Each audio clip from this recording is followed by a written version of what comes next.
Good afternoon to all of you. हम discuss कर रहे थे न्यूक्लियोफिलिक सब्स्टिट्यूशन रिएक्शंस हेलोअल्केन्स के लिए। काफी एग्जांपल्स हम कर चुके हैं और काफी टाइप के कंपाउंड्स हम बना चुके हैं। कुछ हमारे ये सिंपल से एग्जांपल रह गए थे, इन एग्जांपल्स को हम डिस्कस करेंगे। ये जितनी भी रिएक्शंस हैं ये सिंपल रिएक्शंस हैं। जो भी इसमें टिपिकल केस था ना वो मैं आपको कल करवा चुका हूँ। टिपिकल केस कौन सा था? जब आपको डिसाइड करना था कि साइनाइड का कार्बन अटैक करेगा या नाइट्रोजन अटैक करेगा। टिपिकल रिएक्शंस वो थी जब आपको ये बताना था नाइट्रो ग्रुप का ऑक्सीजन का नेगेटिव चार्ज अटैक करेगा या नाइट्रोजन का लोन पेयर अटैक करेगा। तो ऐसे हमारे पास चार पॉसिबिलिटीज बन सकती है ना, या तो ये अटैक करेगा या ये अटैक करेगा, दो पॉसिबिलिटीज, या ये अटैक करेगा या ये अटैक करेगा, दो पॉसिबिलिटीज। तो दोनों के लिए मैंने आपको एक चीज बता दी थी, अगर एस ब्लॉक की मेटल अटैच है साथ में, एस ब्लॉक की मेटल अटैच होती है फिर नेगेटिव चार्ज अटैक करेगा। जैसे यहाँ पे सपोज करो सोडियम अटैक है, सोडियम हमारी एस ब्लॉक की मेटल है, फिर अटैक करेगा नेगेटिव चार्ज। लेकिन यही अगर हमारे पास ये डी ब्लॉक की मेटल होती, डी ब्लॉक की मेटल जो होती है वो नेगेटिव चार्ज को ब्लॉक कर देती है कोवेलेंट बॉन्ड बना के, उस केस में फिर लोन पेयर अटैक करते हैं। ये बताया था मैंने कल। सिमिलरली यहाँ पे नीचे अगर यहाँ पे मेरे पास एस ब्लॉक की मेटल है, एस ब्लॉक की मेटल है तो कोई दिक्कत नहीं है। लेकिन अगर हमारे पास यहाँ पे डी ब्लॉक की मेटल है, उस केस में फिर नाइट्रोजन के लोन पेयर जो है वो अटैक करेंगे। तो उसमें फिर हमारे पास अलग अलग प्रोडक्ट बनते हैं। अगर इसमें कार्बन अटैक करता है तो नाइट्राइल्स या साइनाइड, नाइट्रोजन अटैक करता है तो आइसोनाइट्राइल्स या आइसोसाइनाइड्स। इस केस में अगर ऑक्सीजन अटैक करता है तो नाइट्राइट बनते हैं, नाइट्राइट, और अगर नाइट्रोजन अटैक करेगा फिर नाइट्रो कंपाउंड्स बनते हैं। तो आपका कौन सा एटम अटैक कर रहा है उसके अकॉर्डिंग प्रोडक्ट चेंज हो गया। यही इसमें मुश्किल बात थी। और जो रिएक्शंस उनमें कुछ ना टिपिकल नहीं है। अब जैसे मैंने यहाँ पे 6 रिएक्शंस लिखी हैं, कुछ भी नहीं है इन 6 रिएक्शंस में। आपको एक छोटा सा काम ये करना है, नेगेटिव पार्ट पहचानना है और पॉजिटिव पार्ट पहचानना है। फिर नेगेटिव को पॉजिटिव से ऐड कर दो, इतना सा काम रह गया। दूसरा इसमें मुश्किल ये है कि जैसे अभी प्रशांत बोल रहा था कि नाम याद नहीं रहते, वो फिर आपको लिख लिख के याद करने पड़ेंगे, उसका कोई इलाज नहीं है। ठीक है ना, मैं आपको कोई ट्रिक नहीं बता सकता नाम याद करने की। अगर मुझे आप सबके नाम भी याद करने तो करने पड़ेंगे, 3 दिन लगाऊंगा, 4 दिन लगाऊंगा, कोई ट्रिक नहीं है उस चीज की, है ना। तो इनका भी यही सिस्टम है, नाम तो आपको लिख लिख के याद करने पड़ेंगे। आप जितनी बार यूज करोगे, जितनी बार रीड करोगे, आपके दिमाग में बैठ जाएगा। ठीक है, तो रिएक्शंस जो है वो फॉलो करते हैं, बहुत ही इजी रिएक्शंस हैं। ये दोनों रिएक्शन सेम है। यहाँ पे ऑक्सीजन है, यहाँ पे ऑक्सीजन का एनालॉग है, उसके नीचे वाला मेंबर है सल्फर है। तो नाम चेंज होगा, रिएक्शन का टाइप चेंज नहीं होगा। दोनों रिएक्शंस बिल्कुल सेम। अब ये वाली रिएक्शंस है, 1 बाय 1 सारी बता रहा हूँ। तो जैसे मान लो मेरे पास कोई हेलोअल्केन आ गया, कोई भी हेलोअल्केन आपकी मर्जी का, स्ट्रेट ब्रांच्ड कुछ भी ले सकते हो। उसकी रिएक्शन मुझे करवानी है लिथियम एल्यूमिनियम हाइड्राइड के साथ। इसकी शॉर्ट फॉर्म में बोल देते हैं इसको LaH, लिथियम एल्यूमिनियम हाइड्राइड। तो ये हमारा रिड्यूसिंग एजेंट है। रिड्यूसिंग एजेंट क्या करते हैं? दूसरों की रिडक्शन करते हैं। ये दूसरों की रिडक्शन कैसे करेगा? हाइड्रोजन देके। तो कैसे हाइड्रोजन देगा? देखो, चारों के चारों हाइड्रोजन इसको दे देगा। अब इसको तो एक ही हाइड्रोजन चाहिए। अगर ये एक हाइड्रोजन रिमूव करेगा तो इसको एक ही हाइड्रोजन चाहिए। मैं तो इसको चारों हाइड्रोजन दे रहा हूं, तो 4 हाइड्रोजन एक्सेप्ट करने के लिए 4 कार्बन चेन होनी चाहिए। तो यहाँ पे 4 लगाना पड़ेगा। ठीक है जी, चारों के चारों हाइड्रोजन मैंने यहाँ पे अटैच कर दिए। मेरे पास 4 मोल्स ऑफ एल्केन बन जाएंगे। मतलब ये तो बढ़िया रिएक्शन हो गई। मुझे अगर हेलोअल्केन में से हेलोजन रिमूव करने, कार्बन उतने रखने हैं, कार्बन उतने रखते हुए हेलोजन रिमूव करना है, तो मैं क्या करूंगा? रिडक्शन कर दूंगा लिथियम एल्यूमिनियम हाइड्राइड के साथ। मैंने यहाँ पे 4 हाइड्रोजन ऐड किए, 4 हाइड्रोजन रिमूव हुए। 4 में से एक हाइड्रोजन चला जाएगा लिथियम के पास, क्योंकि लिथियम की वैलेंसी 1 होती है, और बाकी के 3 चले जाएंगे एल्यूमिनियम के पास, क्योंकि एल्यूमिनियम की वैलेंसी जो होती है वो 3 होती है। समझ में आ गई रिएक्शन? तो ये हमारे पास हमारी लिथियम अमोनियम हाइड्राइड वाली रिएक्शन है। फिर से बोल रहा हूँ, दिमाग पे ज्यादा जोर डालने की जरूरत नहीं है। बाय प्रोडक्ट इंपॉर्टेंट नहीं होते, बैलेंसिंग इंपॉर्टेंट नहीं होती ऑर्गेनिक रिएक्शंस में। अगर आप इसका प्रोडक्ट सीधा एल्केन भी लिखाते ना, मैं आपको नंबर दे देता, टीचर भी आपको नंबर दे देगा। ऑर्गेनिक रिएक्शंस का ये फायदा है, आप प्रोडक्ट पे कंसंट्रेट करो, रिएक्शन के टाइप पे कंसंट्रेट करो, बाय प्रोडक्ट क्या बनेंगे, बैलेंसिंग कैसे बनेंगे, छोटी मोटी टेंशन नहीं लेनी। समझ में आ गया होगा। लिथियम अमोनियम हाइड्राइड के साथ रिएक्शन। नेक्स्ट रिएक्शन हमारी आ गई है, कार्बन चेन है, उसके साथ मेटल अटैच है। अब इसमें कोई नई चीज नहीं है, मेटल्स जो होती है वो इलेक्ट्रोपॉजिटिव होती है, तो वो अपना इलेक्ट्रॉन फटाफट लूज कर देगी। कार्बन की इलेक्ट्रोनेगेटिविटी ठीक ठाक होती है 2.4, तो वो मेटल से इलेक्ट्रॉन छीन सकते हैं, इसलिए यहाँ पे कार्बन पे नेगेटिव चार्ज है। समझ में आया। पार्शियल पॉजिटिव पार्शियल नेगेटिव, इसका पॉजिटिव नेगेटिव हमें दिख ही रहा है, पॉजिटिव से नेगेटिव जोड़ दो, पॉजिटिव से नेगेटिव जोड़ोगे तो क्या बनेगा, जो मेटल थी उसके साथ हेलोजन आ गया, मेटल का सॉल्ट बन गया। मेन प्रोडक्ट हमारे पास क्या बना, एक कार्बन चेन के साथ दूसरी कार्बन चेन, एल्केन बन गया। एल्केन तो ऊपर भी बना था, नीचे भी एल्केन बन गया। नीचे वाले एल्केन की अपनी बेनिफिट है, अपने फायदे हैं। क्या फायदे हैं, मैंने आपको पेपर में क्वेश्चन दे दिया टेस्ट में, मतलब convert propane two heptane. Propane को किसमें कन्वर्ट करना है, हेप्टेन में। स्टार्टिंग में 3 कार्बन लेके चलने हैं और प्रोडक्ट बनाना 7 कार्बन वाला, तो ये तो बड़ी दिक्कत हो गई।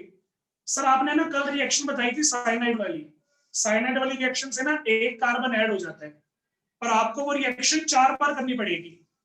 एक साइनाइड ऐड करोगे 3 से 4, 4 से 5, 5 से 6, 6 से 7, तो 4 रिएक्शन तो यही होगी। उसके अलावा आपको साइनाइड का नाइट्रोजन रिमूव भी करना पड़ेगा बार बार, उसकी अलग रिएक्शन, तो कितनी लंबी कन्वर्जन हो गई। चलो आपने गुस्से का घूंट पी लिया, मार्क्स की तरफ देखा, मैंने ये रिएक्शन दी थी 1 नंबर में, फिर गुस्सा 7वें आसमान पे, भाई 8-9 रिएक्शंस भी करें और नंबर कितने मिलेंगे, 1। उसके लिए फिर आपको थोड़ी सी रिएक्शंस याद होनी चाहिए। मैं यहाँ पे प्रोपेन से हेप्टेन बनाना चाहता हूँ, मुझे इसके अंदर 4 कार्बन ऐड करने, करके देखें। चलिए, प्रोपेन,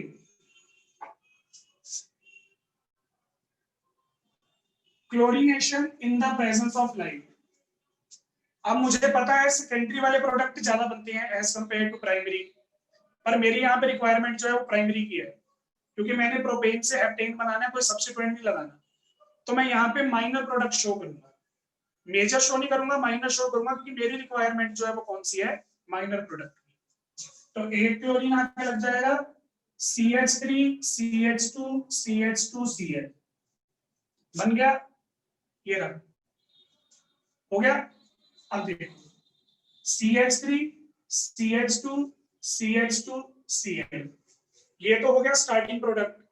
3 कार्बन है, कितने ऐड करूं, 4। अपनी मर्जी की कार्बन चेन है ना, 4 कार्बन वाली चेन ले लो। नेगेटिव सोडियम पॉजिटिव कर दो ऐड, सोडियम और क्लोरीन, NaCl बाहर हो जाएगा, ये वाली चेन इससे जुड़ जाएगी, इसमें 4 कार्बन है, इसमें 3 कार्बन, कितने कार्बन हो गए, 7। जो अपने को 9-10 स्टेप्स की रिएक्शन लग रही थी वो 2 स्टेप्स में हो गई, इसका 1 नंबर जायज है, ये 1 नंबर में आ सकती है। तो अगर याद रहेगी तो, मैं ये नहीं कह रहा कि अगर आप 9-10 स्टेप में करोगे मैं आपको 1 नंबर दूंगा, नंबर दूंगा 1, लेकिन उसका फायदा क्या होगा, टाइम वेस्ट होगा। ये होती है कन्वर्जन्स, ये आएगी पेपर में, डायरेक्ट रिएक्शन है, रेयर चांसेस है, ठीक है। तो ये हमारे पास रिएक्शन थी मेटल सॉल्ट के साथ, हो जाएगी। नेक्स्ट हमारे पास आ गया ये वाला रिएक्शन और ये वाला रिएक्शन। पहले ये वाला करवा रहा हूं क्योंकि ये वाला कंपाउंड ज्यादा यूज होता है, ठीक है।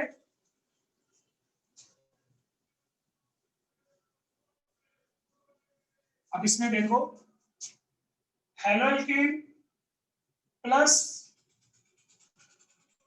इसको मैं याद करने के लिए बोलता था रोना, पर ये रोना नहीं है, ये होता है अल्कोहल। अल्कोहल का हाइड्रोजन हटा के आपने मेटल लगा दिया, मेटल फिर इलेक्ट्रॉन लूज कर देता है तो आयन बन गया। इसे बोलते हैं alkoxide ion. Elk number of carbon atoms के लिए, ऑक्सीजन के लिए ऑक्साइड, क्योंकि ऑक्सीजन की ऑक्सीडेशन स्टेट यहाँ पे -2 है, एल्कोक्साइड आयन।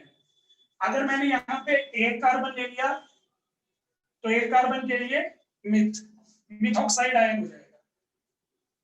दो कार्बन ले लिए, दो कार्बन के लिए इथॉक्साइड आयन हो जाएगा। क्लियर है? काम क्या करना है आपको? Positive negative.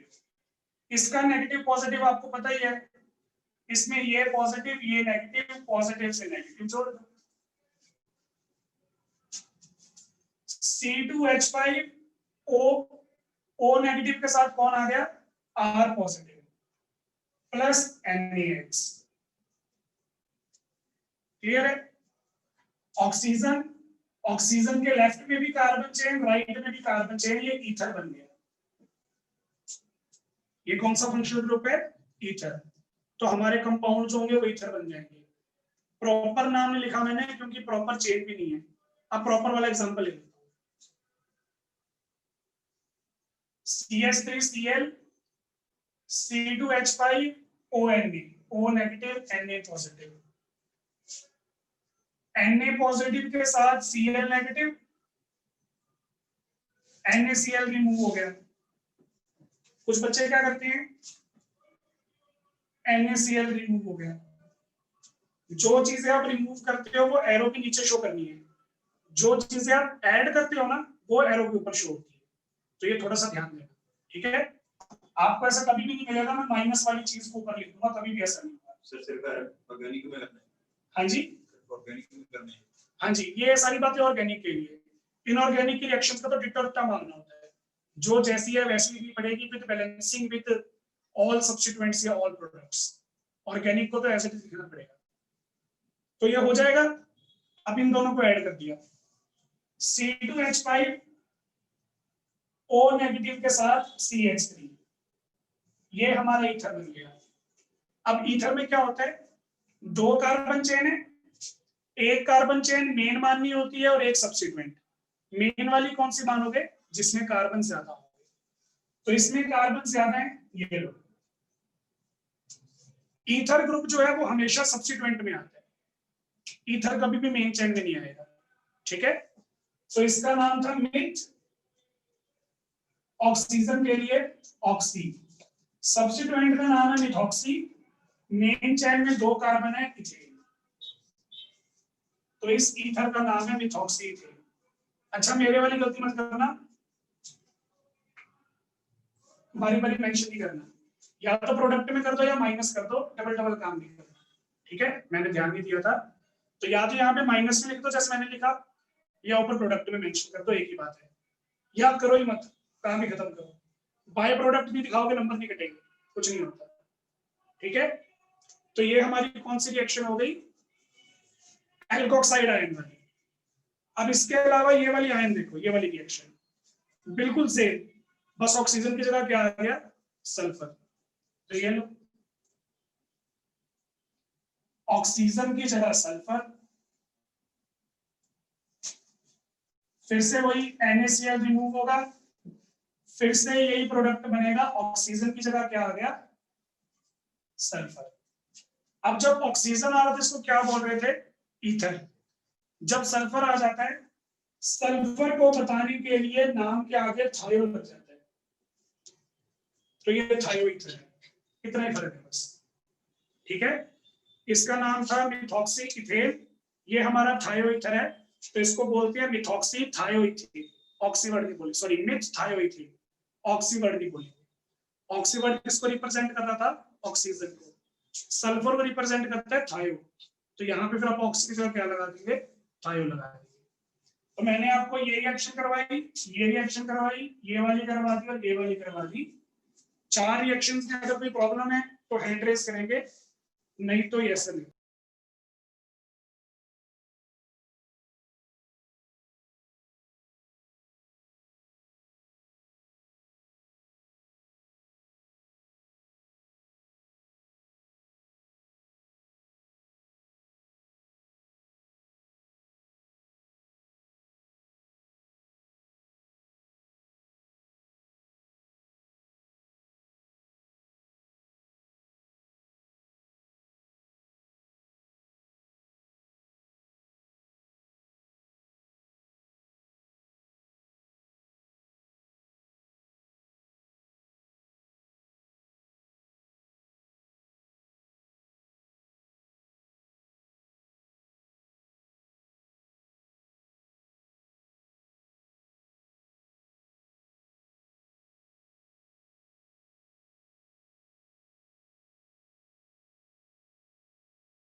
चलिए, तो ये था हमारे पास हमारा केस जहां पे मैंने आपको न्यूक्लियोफिलिक सब्स्टिट्यूशन रिएक्शन शो की।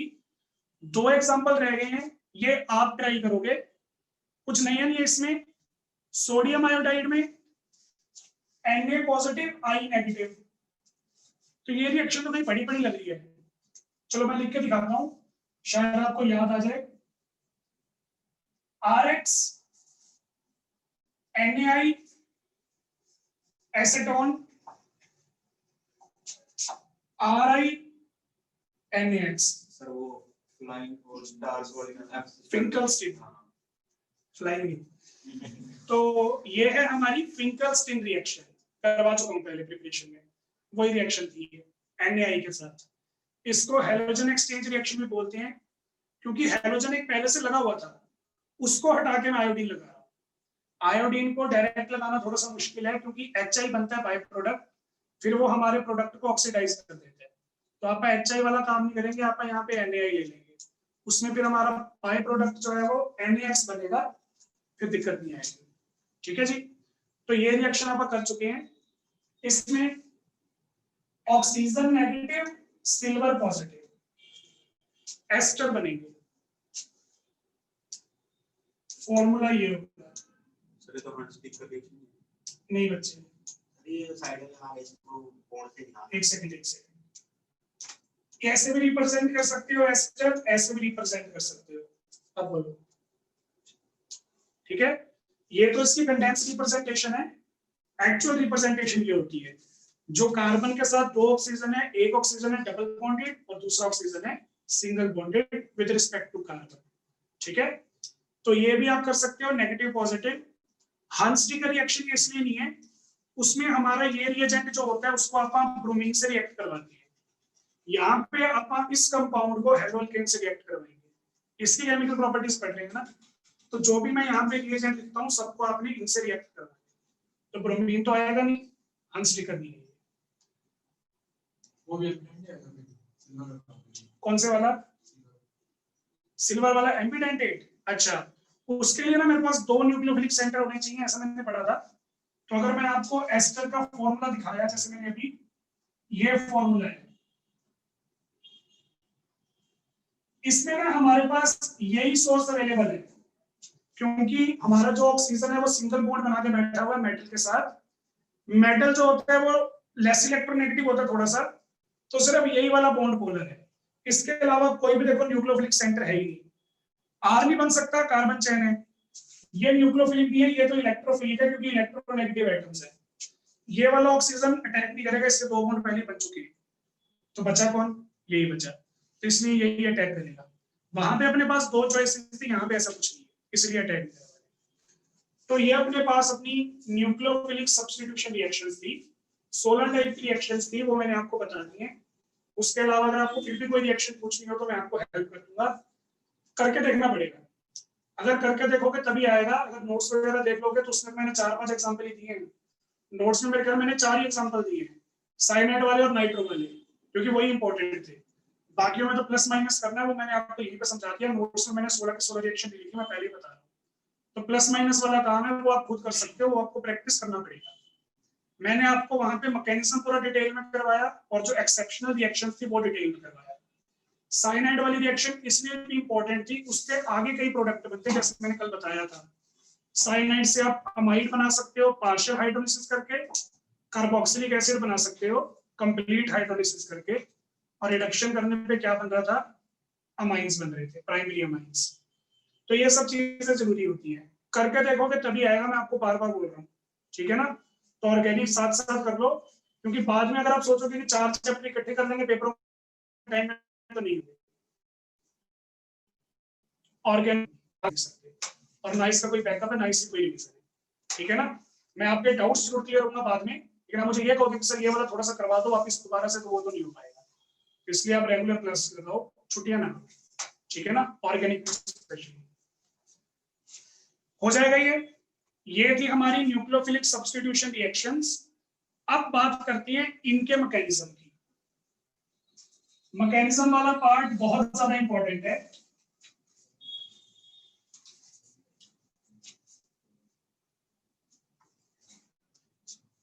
mechanism of nucleophilic substitution reactions, बहुत इंपॉर्टेंट है।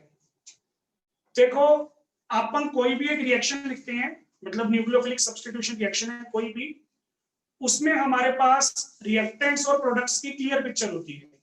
मतलब हमें पता होता है कि रिएक्टेंट कौन है, हमें ये भी पता होता है कि हमारे पास कौन सा रिएजेंट है। जैसे सपोज करो मैंने यहाँ पे OH नेगेटिव ले लिया, हमें साफ साफ बात पता है OH नेगेटिव यहाँ पे आके ऐड होगा और X को यहाँ से निकलना पड़ेगा, यही है ना। हमें हमारे प्रोडक्ट के बारे में भी कंप्लीट पिक्चर पता है, भी हमारे R के साथ OH लग जाएगा और न्यूक्लियोफाइल बाहर। ऊपर ऊपर वाली स्टोरी तो अपने को कंप्लीट पता है, अंदर की बात नहीं पता। न्यूक्लियोफाइल ने, ये हमारा न्यूक्लियोफाइल है, न्यूक्लियोफाइल ने कार्बन चेन को अप्रोच कैसे किया, कैसे ये वाला बॉन्ड टूटा, कैसे इसके साथ बॉन्ड बना, इसके बारे में जो डीप वाली बातें हैं, डीप डिटेल वाली, उनके बारे में अपने को कुछ नहीं पता। समझ रहे हो ना। तो मैकेनिज्म जो होता है वो क्या करता है, मैकेनिज्म आपको एक आइडिया प्रोवाइड करता है। आपको मैंने ये तो बता दिया कि रिएक्शन हो गई, रिएक्शन हुई कैसे, उसके बारे में इंफॉर्मेशन अगर आपको निकालनी है तो उसके लिए हमें कौन हेल्प करेगा, मैकेनिज्म। लेकिन अगर आपने मेरी बातों को ध्यान से सुना हो ना, मैंने अभी अभी क्लियरली बोला मैकेनिज्म आपको सिर्फ एक आइडिया प्रोवाइड करेगा, अंदाजा लगाएगा कि शायद ऐसे रिएक्शन हुई होगी। एक्चुअल में रिएक्शन कैसे होती है कोई नहीं जानता, ठीक है ना। हम सिर्फ एक पॉसिबिलिटी बताते हैं, उस पॉसिबिलिटी को प्रूव करने के लिए मेरे पास कुछ फैक्ट हैं। अगर मैं उन्हीं फैक्ट्स को ध्यान में रखते हुए मेरी कोई बात जो है वो बोल देता हूँ, तो आप क्या बोलोगे। जैसे मान लो मैं आपको मैकेनिज्म समझाऊंगा, मैकेनिज्म समझाते टाइम मैंने केमिस्ट्री के सारे रूल्स का ध्यान रखा, तो आप बोलोगे कि सर ने सारे रूल्स का ध्यान रखा, केमिस्ट्री को फॉलो करते हुए मैकेनिज्म बनाया, तो सही बनाया होगा। अगर मैं इसमें कोई ऐसी बात फॉलो ना करता जो केमिस्ट्री के अकॉर्डिंग अलाउड नहीं है, तो आप बोल सकते हैं सर मैकेनिज्म गलत है ना। तो मैकेनिज्म जो होती है वो सिर्फ एक पॉसिबिलिटी होती है। फॉर एग्जांपल मैं आपको बोलूं कि निप्स एकेडमी आने के हमारे पास दो तरीके हैं, एक तो आप शिव चौक से सीधा आ सकते हो, एक आप थोड़ा घूम के आ सकते हो, वो जो जगदेव सिंह चौक का चलता हुआ रोड, यहाँ से गली से भी आ सकते हो। दो बात है, मैं यहाँ पे रूम में बैठा हूँ तो कोई भी स्टूडेंट आया तो मैंने उसको बोला कहाँ से आया, कहता सर मैंने सही पाथ फॉलो किया। अब सही पाथ तो शिव चौक वाला भी हो सकता है और जनता भवन वाला भी, वो दोनों में से कोई भी चूज कर सकता है, वो उसकी मर्जी है। मेरा उसको ये सजेशन था कि शिव चौक से आ, और वो मेरी बात माने या ना माने उसकी मर्जी है। मैकेनिज्म में भी यही होते हैं। तो मैकेनिज्म जो होते हैं वो हमें सिर्फ एक आइडिया प्रोवाइड करती हैं इस बारे में, that how reaction will proceed. कोई 100% श्योरिटी वाली बात नहीं है कि लिख के देता हूं यही होगा, ऐसा कुछ नहीं। अब जैसा मैंने आपको बताया एकेडमी आने के दो तरीके थे, न्यूक्लियोफिलिक सब्स्टिट्यूशन रिएक्शंस को करवाने के हमारे पास दो बेसिक मैकेनिज्म है, दो पॉसिबिलिटीज है। समझ में आ गया। अब देखो न्यूक्लियोफिलिक सब्स्टिट्यूशन रिएक्शंस के लिए हम दो मैकेनिज्म्स को फॉलो करते हैं। पहले मैकेनिज्म का नाम है SN2 मैकेनिज्म। रिप्रेजेंटेशन थोड़ी ध्यान से देख लो, S capital N capital, N जो है वो S के पैरों में और उसके बाद 2 जो है वो N का स्क्वायर है। समझ में आ गया होगा। एक हमारे पास होता है SN2 मैकेनिज्म और दूसरा हमारे पास होता है SN1 मैकेनिज्म, ठीक है ना। अब आप बोलोगे सर 1 पहले आना चाहिए 2 बाद में आना चाहिए, पर ये लिखने का तरीका कुछ इस तरीके से ही है, वो आपको धीरे धीरे समझ में आएगा। N for nucleophilic, S for substitution, यही पढ़ रहे हो ना आप, न्यूक्लियोफिलिक सब्स्टिट्यूशन। यहाँ पे भी N for nucleophilic, S for substitution. Sir ये दोनों तो बता दिए, इसका मतलब क्या है, तो उसके लिए मैं यहाँ पे 3 वर्ड लिखता हूँ। S यहाँ पे रिप्रेजेंट करता है सब्स्टिट्यूशन, N रिप्रेजेंट करता है न्यूक्लियोफिलिक, 2 रिप्रेजेंट करता है बाई मॉलिक्यूलर। बाई का मतलब 2 मॉलिक्यूल। सब्स्टिट्यूशन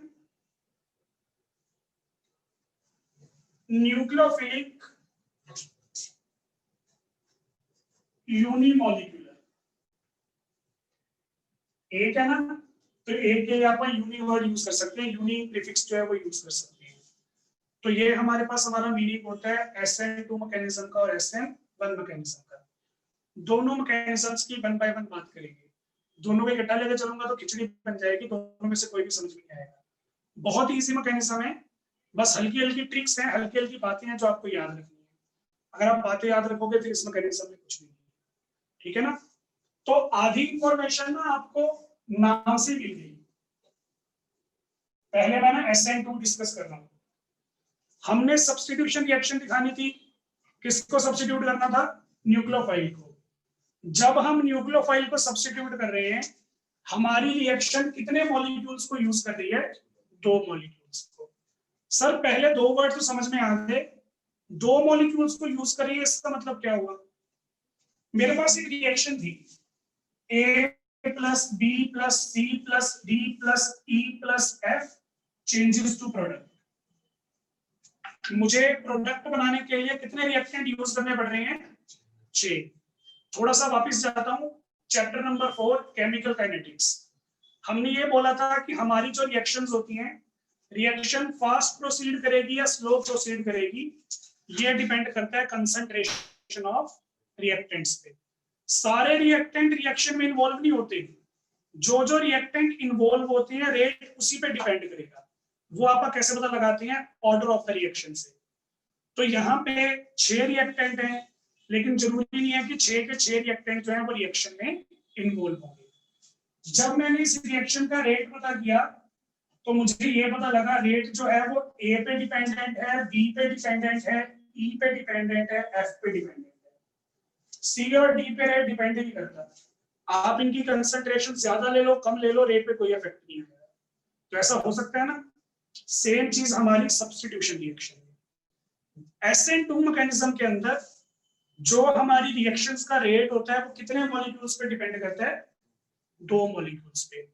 और यहाँ पे मैं रिएक्टेंट मॉलिक्यूल्स की बात कर रहा हूँ, प्रोडक्ट की बात नहीं कर रहा, क्योंकि हमारे पास स्टार्टिंग में रिएक्टेंट का ही डाटा अवेलेबल होता है, प्रोडक्ट का तो होता ही नहीं है। तो प्रोडक्ट के बारे में बोलूंगा वो मीनिंगलेस बात हो जाएगी। आपको सब्स्टिट्यूशन रिएक्शन का एक छोटा सा एग्जांपल दूं, halogen nucleophile changes to substituted product plus leaving group, जिसे आप न्यूक्लियोफ्यूज बोलते हो। लिविंग ग्रुप को न्यूक्लियोफ्यूज बोलते हैं, याद रखना, नोट्स में मैंने काफी बार यूज किया हुआ है ये वर्ड न्यूक्लियोफ्यूज। जो आता है न्यूक्लियोफाइल, जो जाएगा वो न्यूक्लियोफ्यूज। तो ये अपने पास अपनी जनरल से रिएक्शन होगी। रिएक्टेंट में कितने मॉलिक्यूल्स आ रहे हैं, 2। एक है हमारा हेलोन के मॉलिक्यूल और दूसरा हमारा ये मॉलिक्यूल। SN2 रिएक्शंस में जो हमारा रेट होता है वो दोनों मॉलिक्यूल्स पे डिपेंडेंट है, इसलिए सब्स्टिट्यूशन न्यूक्लियोफिलिक बायोमोलिक्यूलर। आप समझ में आ गया बायोमोलिक्यूलर का मतलब क्या है। तो SN2 के अंदर मुझे सबसे पहली बात ये पता लगी कि reaction follows second order kinetics. Reaction जो है वो सेकंड ऑर्डर का काइनेटिक्स फॉलो करती है, सेकंड ऑर्डर की रिएक्शन होती है। अगर मेरी सब्स्टिट्यूशन SN2 मैकेनिज्म से जाएगी तो वो कौन सा ऑर्डर फॉलो करेगी, सेकंड ऑर्डर फॉलो करेगी। और अगर नीचे वाले से जाती तो सब्स्टिट्यूशन न्यूक्लियोफिलिक यूनिमॉलिक्यूलर, मतलब जो रिएक्टेंट के 2 मॉलिक्यूल्स हैं दोनों में से किसी एक पे डिपेंडेंट है, दूसरे पे नहीं है। समझ रहे हो ना। रिएक्टेंट में कौन से 2 मॉलिक्यूल थे, हेलोल्केन और इनकमिंग न्यूक्लियोफाइल। तो SN2 तो दोनों पे डिपेंडेंट है। Rate is directly proportional to haloalkane as well as nucleophile. First order में दोनों में से किसी एक पे होगा, वो बाद में देखेंगे, मैंने बोला था अभी मिक्स नहीं करेंगे। तो ये चीज क्लियर हो गई। SN2 रिएक्शंस जो होती हैं वो कौन सा काइनेटिक्स फॉलो करती हैं, सेकंड ऑर्डर काइनेटिक्स फॉलो करती हैं। Takes place in single step. जो रिएक्शंस SN2 मैकेनिज्म फॉलो करती है ना, एक ही स्टेप में हो जाती है।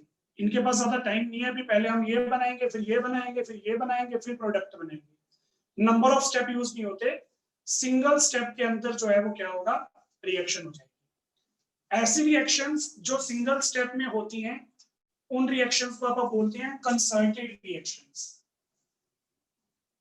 लास्ट ईयर 1 मार्क्स में आया हुआ है। कंसर्टेड रिएक्शंस कौन सी होती हैं जो एक स्टेप में हो जाएंगी। अब फिर से वही बात, आप यहाँ पे कौन सी रिएक्शन कर रहे हैं, हमारे पास हेलोल्केन है, न्यूक्लियोफाइल है, ये बन जाएगा R न्यूक्लियोफाइल और साथ में हमारा X नेगेटिव। इस रिएक्शन में ना दो काम हो रहे हैं, एक तो न्यूक्लियोफाइल कार्बन चेन के साथ ऐड हो गया, पहला काम। दूसरा काम, X में अपनी बॉन्ड हो गया। तो एक न्यूक्लियोफाइल आ रहा है विच इज स्ट्रॉन्गर न्यूक्लियोफाइल, और एक न्यूक्लियोफाइल जा रहा है विच इज वीकर न्यूक्लियोफाइल। दो काम हो रहे हैं लेकिन दोनों के दोनों काम एक ही स्टेप में हो रहे हैं। जिस स्टेप में मैंने नया न्यूक्लियोफाइल ऐड किया उसी स्टेप में पुराना न्यूक्लियोफाइल वहां से चला गया। तो यहाँ पे एक और ऑब्जर्वेशन हमारे पास आई, इन SN2 mechanism bond making and bond breaking takes place simultaneously.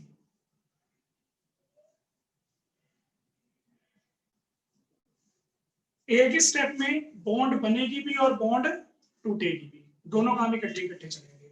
ये कुछ वैसा ही होगा कि मैं मेरा घर बनवा रहा था, मैंने क्या बोला, ऊपर से तोड़ दिया करो फिर थोड़ा सा नीचे से बना दिया करो, समझ रहे हो, जितना तोड़ा उतना ही बना दिया, एक कमरा तोड़ा एक कमरा बना दिया, तो साइमल्टेनियसली प्रोसेस चल रही है, समझ रहे हो ना। तो ऐसे काम होते हैं एक ही रिएक्शन के अंदर, ऐसा नहीं है अलग अलग रिएक्शन है, एक ही रिएक्शन। अभी ये सबसे बड़ी एग्जांपल है, मुझे थोड़े से एक्शन मारने पड़ेंगे लेकिन आपको ये एग्जांपल बढ़िया समझ में आ जाएगा। हेलोल्केन की शक्ल देख लो, ये रहा हेलोल्केन, अब मैं ये बनूंगा हेलोल्केन बनूंगा, आर हूं मैं हूं कार्बन चेन, ये हो गई single bond, carbon chain single bond, ये कौन है, हेलोजन। तो यहाँ पे कोई होगा वो हेलोजन है। तो मैं ऐसे खड़ा हूं, मैं कह रहा हूं कोई न्यूक्लियोफाइल आएगा अटैक करेगा, न्यूक्लियोफाइल वहां से आया एसी वाली साइड से अटैक करने के लिए, न्यूक्लियोफाइल आया अटैक करने के लिए, मैं उसको क्या बोलूंगा, जो एक्स है ना वो बोलेगा, कहेगा मेरा घर उजाड़ने आया, मैं नहीं आने दूंगा। अगर न्यूक्लियोफाइल को एक्स आने देगा तो इसका मतलब एक्स जो है वो अपना घर खुद उड़वाना चाहता है, होगा ना। तो अगर न्यूक्लियोफाइल इस रास्ते से अटैक करेगा तो एक्स उसको आने नहीं देगा। क्यों नहीं आने देगा, क्योंकि एक्स जो है वो उसको जाना पड़ेगा, उसका घर टूट जाएगा, और कोई भी मॉलिक्यूल जो है वो अपना घर तोड़ना नहीं चाहता। समझ में आ गया होगा। तो मैं यहाँ पे ऐसे खड़ा था इस तरीके से, वहां पे एक्स से उस साइड से न्यूक्लियोफाइल आया, तो एक्स ने मना कर दिया, कहता यहाँ ना आज मार खा लेगा। तो फिर न्यूक्लियोफाइल यहाँ से तो आ नहीं सकता, फिर वो कहां से आएगा, पीछे से आएगा, कहेगा यहाँ से एक्स लड़ाई करता है, यहाँ से तो नहीं कर सकता ना, यहाँ पे कोई है ही नहीं। समझ में आया मैं क्या बोल रहा हूँ।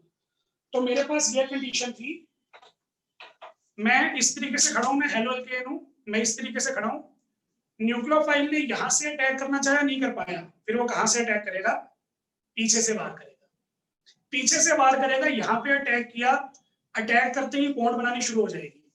तो मैं ऐसे खड़ा था, इस साइड से अटैक हुआ, बॉन्ड बननी स्टार्ट होगी, ये बॉन्ड।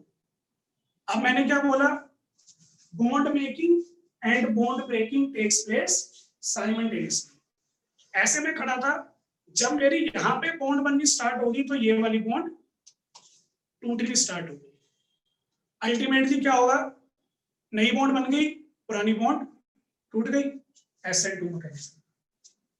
इतना सा काम है। क्या काम है देख लो, एक ही स्टेप में दिखाना है ना, ऊपर दिखा दो।